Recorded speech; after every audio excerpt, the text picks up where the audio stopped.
What if I told you that your greatest weakness, that personality trait you hate the most, that area of your life where you repeatedly sabotage yourself, is not a mistake? What if I told you that this flaw, this shadow of yours, is not a monster to be fought, but a guide in disguise, holding the key to your most overwhelming potential?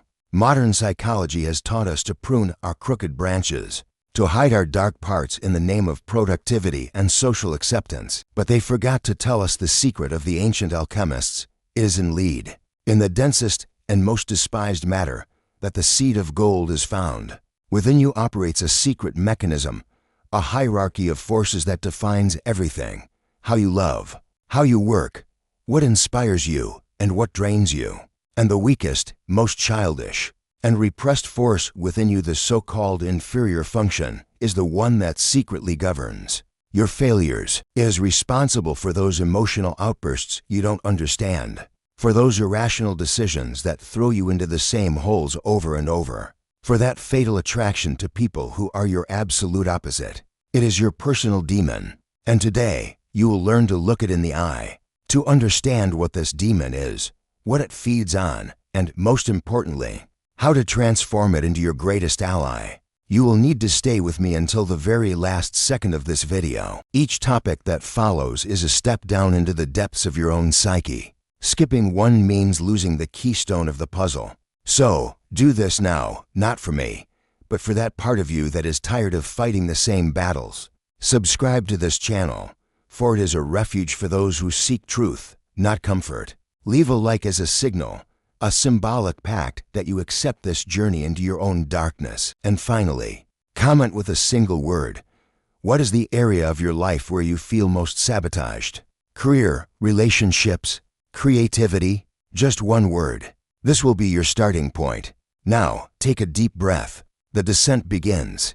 The feeling of being a stranger in a familiar land is not a delusion. It is the first symptom of a soul that remembers, however vaguely, its true nature. We live immersed in an ocean of collective expectations, a mass hypnosis that dictates what it means to be successful, sociable, rational. From childhood, we are taught to polish one facet of ourselves, the persona, the social mask, to be accepted, loved, and rewarded. The problem is that, over time, the mask adheres to the skin. We confuse the role we play with who we really are, and the authentic voice of our psyche becomes a distant whisper, muffled by the noise of the world. This feeling of inadequacy, that there is something fundamentally wrong with us, is the cry of protest from our forgotten totality.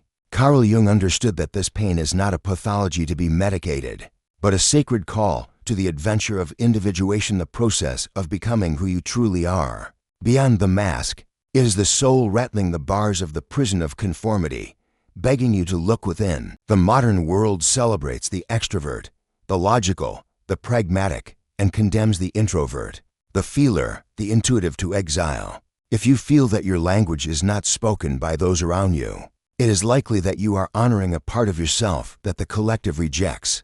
This feeling of being misunderstood is, paradoxically, a sign of psychic health. It is proof that your soul is still fighting, that it has not surrendered. The journey we begin today does not seek to adjust you to the world. It seeks to provide the map for you to discover and honor your own inner world, making it as real and valid as the universe outside. It is the beginning of the silent rebellion against the tyranny of normality, the first step to reclaiming sovereignty over your own being. The pain you feel is the birth pang of a more authentic self. Forget the caricature of the introvert as the shy one hiding at parties, and the extrovert as the loud life of the event. Jung unveiled a much deeper truth. Introversion and extroversion are not behaviors. They are the two fundamental directions in which psychic energy, your libido, can flow. They are the two great tides of consciousness. The extroverted attitude directs energy outward, toward the objective world of facts, people, and actions. For the extrovert, reality is validated by what is external, tangible, consensual. They gain energy from interaction, from exchange, from the impact they make on the environment. The danger for the extrovert is losing themselves in the object. They can become a reflection of others' expectations, an actor so immersed in the role that they forget their own face, emptying themselves of inner substance. Their great lesson is to learn to be nourished by silence, to find a center that does not depend on applause. On the other hand, the introverted attitude directs energy inward, toward the subjective world of ideas, feelings, and archetypal images. For the introvert, reality is filtered and validated by their own internal impression. They expend energy in interaction and need withdrawal, solitude, to process the world and recharge. The danger for the introvert is drowning in their own subjective ocean, losing touch with objective reality, and becoming a hostage to their own fantasies and fears. Their great lesson is to learn to build bridges to the outer world, to translate their inner richness into something that can be shared. Our Western society idolizes extroversion, pathologizing the need for quiet. This forces countless introverts to live a life of chronic exhaustion, wearing an extroverted mask that drains their life force. Recognizing your natural energy direction is not about creating a label, but an act of radical self-compassion. It is understanding which kind of psychic food nourishes you and which poisons you. It is the first key to building a sustainable life, aligned with your most fundamental psychic architecture. If introversion and extroversion are the direction of energy flow, the four psychic functions are the very channels through which this energy runs. They are the four tools that consciousness uses to apprehend and organize reality. Jung divided them into two pairs of opposites. The first is the axis of perception, which defines how we receive information. On one side, we have sensing, the function of concrete reality, of the here and now. Sensing informs us about the world through the five senses, focusing on facts, details, and tangible experiences. It is the function of the realist, the practical person, who trusts what they can see, touch, and verify. On the other side, we have intuition. Intuition perceives the world not through facts, but through possibilities, hidden patterns. The sixth sense, it sees the forest instead of the trees, the future instead of the present, the essence behind the appearance. It is the function of the visionary, the innovator, who trusts hunches and inspirations that seem to come from nowhere. An individual dominated by sensing might see a chair and think wood, for legs, used for sitting. The intuitive might see the same chair and think potential to become firewood. The artisan who created it, the history of the people who sat on it. The second axis is that of judgment, which defines how we make decisions and organize the information we perceive. On one side, we have thinking. Thinking judges based on impersonal logic, cause and effect analysis, and principles of true or false. It seeks objective clarity, distancing itself from the contamination of personal emotions. It is the function of the strategist, the scientist, who prioritizes truth, even if it is uncomfortable. On the other side, we have feeling. Feeling judges based on subjective values, on harmony, on the impact a decision will have on people. It seeks connection, empathy, deciding between what is good and bad in an ethical and relational sense. It is the function of the diplomat, the artist, who prioritizes people and group cohesion, even if it means bending a cold logic. We all possess all four functions, but we use them in a hierarchy of preference, which leads us to the next and most crucial step of our journey. The psyche is not a democracy. It is a kingdom with a clear power hierarchy. Your personality is defined by which of the four functions sits on the throne. As the king, your dominant function. This is your most developed, most conscious, and most reliable tool. It is your superpower, the language you speak fluently without even thinking. If thinking is your king, you navigate the world with the sword of logic. If sensing is your queen, you are the master of the concrete world and facts. To live through your dominant function is to live in a state of flow, competence, and identity. But a king does not rule alone. At his side is the crown prince, the auxiliary function. It supports and balances the dominant one. If your dominant function is introverted, the auxiliary will be extroverted, serving as a bridge to the outside world. It adds nuance and adaptability, preventing the king from becoming a one-sided tyrant. For example, a dominant introverted thinking type, an architect of internal systems, might have extroverted intuition as an auxiliary, allowing them to see new possibilities in the world to apply their logic. Next, we have the eternal child, the tertiary function. It is less developed and more playful. It can emerge in moments of relaxation or stress, in a somewhat immature, but also creative way. It is an area of potential growth, but one that can get us into trouble if we rely on it too much. And then, in the darkest dungeons of the castle, chained and forgotten, lives the exiled shadow. The inferior function is the direct opposite of your dominant function. If you are a thinking king, your inferior function will be feeling. If you are a master of intuition, your shadow will be sensing. This function is your greatest vulnerability, your Achilles heel. It is unconscious, primitive, sensitive, and autonomous. When you are under extreme stress, exhausted, or in crisis, the king is deposed and the shadow takes over. This is when the logical person has uncontrolled emotional outbursts, when the intuitive gets lost in useless and obsessive sensory details. We project this function onto others. The people who irritate or fascinate us the most are often embodiments of our shadow. Confronting and integrating the inferior function is the opus magnum of the individuation journey. It is the most difficult and most rewarding task in life, for it is in this weakness that the key to our wholeness and wisdom resides. The axis of judgment, composed of thinking and feeling, represents the eternal battle between the head and the heart, between impersonal logic and personal value. These two functions are fundamentally irreconcilable. When one is in the foreground, the other must, by necessity, retreat to the background. For an individual whose thinking is dominant, the world is a system to be analyzed, a problem to be solved. Decisions are made through a framework of cause and effect, objective principles, and a relentless search for factual truth, regardless of the emotional cost. The danger for the thinker is becoming cold, distant, a tyrant of logic who devalues human bonds and emotional nuances, treating people like pieces on a chessboard. Their shadow, feeling, emerges in a primitive form, sticky sentimentality, irrational loyalties, or bursts of anger when their logic is challenged by a human value they cannot categorize.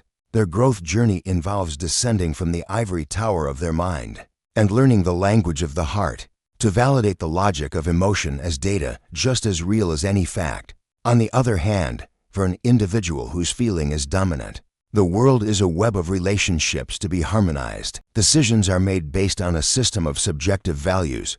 What promotes connection? What is ethical? What is good for the group? The quest is for cohesion and relational well-being. The danger for the feeler is becoming a hostage to the need to please, losing themselves in the pursuit of harmony and avoiding objective truth if it threatens to cause conflict. Their shadow, thinking, emerges as a cruel and relentless inner critic or as cold, cutting logical judgments that come out of nowhere in moments of stress. Their growth journey involves developing a backbone of objective principles, learning to say no, and defending an impersonal truth, even if it creates temporary relational discomfort. Understanding which of these forces governs your decisions is crucial to understanding your internal conflicts and blind spots in your interactions. Maturity lies not in choosing a side, but in learning to honor the wisdom of both, creating an internal dialogue between the judge and the diplomat who live within you. The axis of perception, composed of sensing and intuition, governs the way we absorb reality, even before we judge it. Jung called these functions irrational not because they are illogical, but because they operate beyond reason. They simply perceive what is, without applying an immediate judgment. For the dominant sensing type, reality is what can be captured by the five senses. The focus is on the concrete, the here and now, the details, the verifiable facts. It is the seeing is believing mentality. This individual is practical, realistic. With their feet firmly planted on the ground, they trust experience and are suspicious of abstract theories and future possibilities. The danger for the sensor is getting stuck in the material world, unable to see the broader meaning behind the facts, resisting change, and fearing the unknown.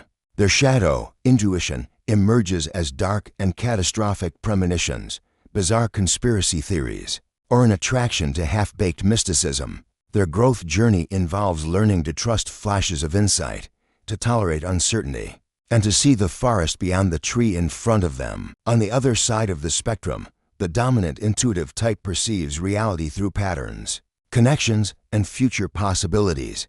They live in the world of what if for them. Concrete reality is just a starting point for a universe of potential.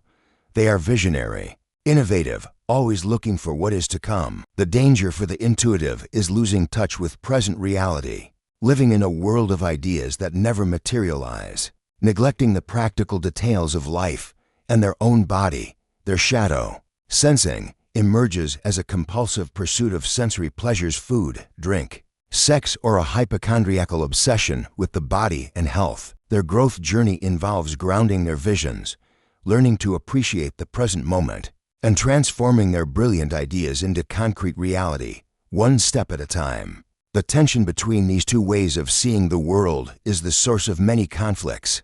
The sensor sees the intuitive as an impractical dreamer. The intuitive sees the sensor as a tedious prisoner of facts. Wisdom lies in recognizing that both functions are valid lenses for seeing the truth. We need both the map intuition and the ability to walk the terrain sensing. To complete the journey, the psyche yearns for wholeness. It tirelessly seeks balance. And one of the most powerful and painful ways it does this is through projection. We project the unknown parts of ourselves, especially our inferior function, our shadow, onto the outside world, primarily onto other people. This is why we feel inexplicably drawn to individuals who seem to be our complete opposite. The rigorous logician falls in love with the free-spirited artist. The chaotic visionary is enchanted by the down-to-earth pragmatist. Unconsciously, we are trying to complete ourselves through the other. In the beginning, this dynamic is magical. We admire in the other the quality we lack, feeling whole in their presence. He or she embodies our shadow in a developed and fascinating way. The problem is that projection is a temporary solution. Inevitably, the quality that once charmed us begins to irritate us deeply. The artist's freedom starts to look like irresponsibility to the logician. The pragmatist's practicality starts to sound like a lack of imagination to the visionary. What is happening is that the shadow, once golden, reveals its irritating and primitive face. What truly annoys us in the other is not their behavior, but the echo of our own incompetent and repressed inferior function. The conflict in the relationship is, in fact, an invitation from the unconscious to stop outsourcing our wholeness and start developing that function within ourselves. The person who challenges you the most is your greatest teacher. They are a mirror reflecting the part of you that most needs attention and development. Running away from these relationships or trying to fix the other person is running away from yourself. The real solution is to withdraw the projection, thank the mirror for the message, and begin the hard work of integrating your shadow. This means the logician must consciously venture into the world of values and emotions. The visionary must deliberately learn to manage finances and do the dishes. It is a path of humility and effort, but it is the only one that leads to an authentic relationship and true individuation. In a world that preaches specialization and the optimization of strengths, Jungian wisdom offers a dangerous and necessary counterpoint. Living exclusively through your dominant function, however efficient it may seem, is a recipe for psychic stagnation and neurosis. When the king rules without the counterbalance of the other functions, he becomes a tyrant. The kingdom of the psyche becomes unbalanced, and the neglected functions begin to conspire in the shadows. The thinker who represses their feeling becomes a cold despot whose life lacks meaning and connection. The feeler who ignores thinking becomes an emotional martyr, unable to set healthy boundaries. The sensor who despises intuition gets stuck in a soulless routine, terrified of change. The intuitive who neglects sensation becomes a hot air balloon, full of brilliant ideas, but with no ballast to realize them. This one-sidedness is the trap of the perfect type. Society may reward you for it. You might be a brilliant lawyer thinking, an exemplary caregiver feeling, a meticulous engineer sensing, or a visionary strategist intuition. But inside, a desert grows. Life loses its color, its vitality, its meaning. This is what Jung called the sickness of normality. The soul does not seek perfection in a single function. It yearns for the complex, and at times clumsy, dance of all four. The call of individuation is an invitation to deliberately venture into the territory of your weakness. It is an invitation for the logician to read poetry, for the feeler to study logic, for the pragmatist to enroll in a dance class, for the visionary to learn to tend a garden. These activities, which seem unproductive or strange to your persona, are food for the starving parts of your soul. It is an act of courage and humility that, at first, will make you feel incompetent and childish. But it is precisely by embracing this incompetence that you open the door to your inferior function, allowing it to integrate in a more conscious and mature way, bringing with it the treasures of wholeness. All the concepts we have explored so far, attitudes, functions, shadow, projection, are pieces of a much larger puzzle, the process that Jung considered the central goal of human life, individuation. This is not a path of self-improvement in the popular sense of becoming your best version. It is not about eliminating defects or achieving a state of immaculate perfection. Individuation is the journey to become undivided, that is, whole. It is the process of differentiating oneself from the collective psyche, from the expectations of parents and society, to realize your unique self, the totality of your being, which includes both light and darkness. In the first half of life, our focus is external. We build our persona, establish a career, form a family. It is a phase of adapting to the world, governed by our dominant function. However, around midlife, many feel a deep sense of unease, a crisis of meaning. The success they sought so hard feels empty. It is the call of the self to the second half of the journey. Now, the task is no longer to conquer the outer world, but to explore the inner world. It is time to confront the shadow, to withdraw projections, to give voice to the neglected functions. It is a process of deconstructing the persona to discover the true face behind the mask. Individuation is not a linear path of progress, but a spiral. We return to the same themes and conflicts repeatedly, but each time with a deeper level of consciousness. It is a lonely path, as no one can walk your inner labyrinth for you. It requires brutal honesty with oneself, and the courage to endure the tension of opposites within good and evil, masculine and feminine, anima and animus, the conscious and the unconscious. The ultimate goal is not happiness, but meaning. It is to find your personal myth, your reason for being, and to live it authentically. By becoming more whole, you do not become perfect. You become more real, more compassionate with yourself and others, more capable of carrying the paradox of existence. You become an individual, a unique and irreplaceable expression of the universe, fulfilling the purpose for which you were born. We have reached the crucial point. This map of the psyche is not an artifact to be admired in an intellectual museum. It is a living tool, a master key to be used in the lock of your daily life. The first step is not to take an online test and label yourself. It is to begin the work of radical self-observation. Observe yourself without judgment. In which situations do you feel energized, and in which do you feel drained? Introversion, extroversion, when making a decision. Do you lean toward cold logic or group harmony? Thinking, feeling. When describing an experience, do you focus on the concrete facts or the underlying meaning? Sensing, intuition. The second step is to honor your dominant function, but not to be enslaved by it. Create a life that respects your fundamental nature, but that also deliberately makes space for the other functions. If you are an introvert, schedule time for solitude as if it were an unmissable appointment. If you are an extrovert, ensure your interactions are nourishing. The third and most transformative step is to court your shadow. Identify your inferior function. What is your opposite? And begin to invite it into your life in small doses, in a safe environment. If your shadow is sensing, practice mindfulness. Cook a meal paying attention to every detail. Walk in nature. If it is intuition, read fiction. Write down your dreams. Allow yourself to daydream.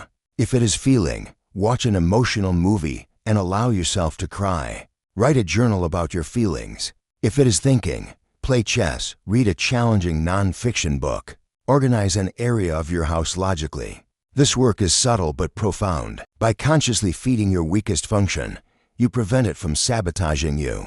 You transform it from a demon into a goblin, and eventually, into a wise counselor. This knowledge is an immense power. It dissolves judgment about yourself and others. You begin to see that each person is simply operating from their own psychic architecture. Irritation gives way to curiosity, conflict, to an opportunity for growth. You are not broken. You are simply unaware of your own instruction manual. Now, you have it in your hands. Use it to set yourself free.